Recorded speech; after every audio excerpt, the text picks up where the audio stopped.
चला तर मंडळींनो, आता आपण नागद्वार यात्रेला जाऊया। ही यात्रा श्रावण महिन्यामध्ये मध्य प्रदेशला पचमढी येथे असते। सर्वात आधी आम्ही ही यात्रा नागपूरवरून सुरू केलेली।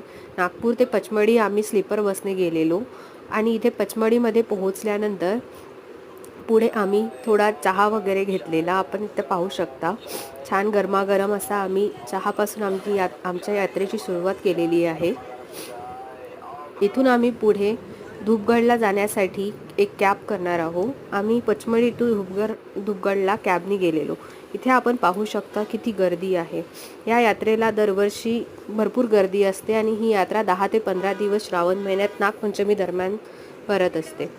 इथे आम्ही यात्रा सुरू केलेली आहे आणि या यात्रेला पाऊस हा खूप असतो, एकदम हेवी रेन।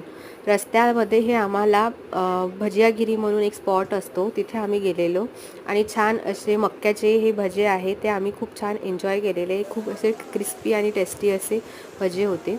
ही आहे सगळ्यात पहिली पायरी नागद्वारची। इथे आम्ही पूजा केलेली आणि पुढची आम्ही यात्रा सुरू केलेली। हा एक मेन स्पॉट आहे इथला, याला म्हणतात पद्मश्वेस द्वार। इथे आम्ही गेलेलो। इथे आपण पाहू शकता छान छोटे छोटे स्टॉल लागलेले आहे। इथे सर्व भाविक आपापल्या इच्छेनुसार महाप्रसाद सुद्धा दान करत असतात आणि आपल्या मनोकामना सुद्धा इथे व्यक्त करत असतात। आणि नवस वगैरे करायला ही जागा खूप जास्त प्रसिद्ध आहे। इथे लोक येऊन नागदेवताला आपापल्या इच्छेनुसार नवस करतात। ते आपण पाहू शकता, भरपूर गर्दी आहे। हे मेन द्वार आहे, इथून वर जायचं असते नागदेवताकडे नमन करण्यासाठी। आणि हे इथे आपण त्रिशूल पाहू शकता। सर्वांनी आपापल्या इच्छेनुसार इच्छा पूर्ण झाली नवस फेडायचं म्हणून त्रिशूल दिलेले आहेत, अर्पण केलेले आहेत नागदेवताला। हे इथून आम्ही आता पुढची यात्रा पुढे सुरू करणार आहोत। इथे आपण पाहू शकता, हा रस्ता थोडा कठीण आहे, पुढे जायला सांभाळून उतरावं लागतं। हे एक नेक्स्ट स्पॉट आहे चित्रछाया माता म्हणून।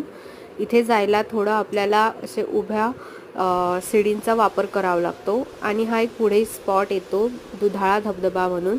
इथे सुद्धा आम्ही आमचा वेळ दिलेला आणि छान पाण्यामध्ये थोडा वेळ खेळलेलो आणि पुढे आम्ही वापसची यात्रा सुरू केलेली आणि इथे धूपगडला आलेलो। आपण पाहू शकता किती धुके आहेत।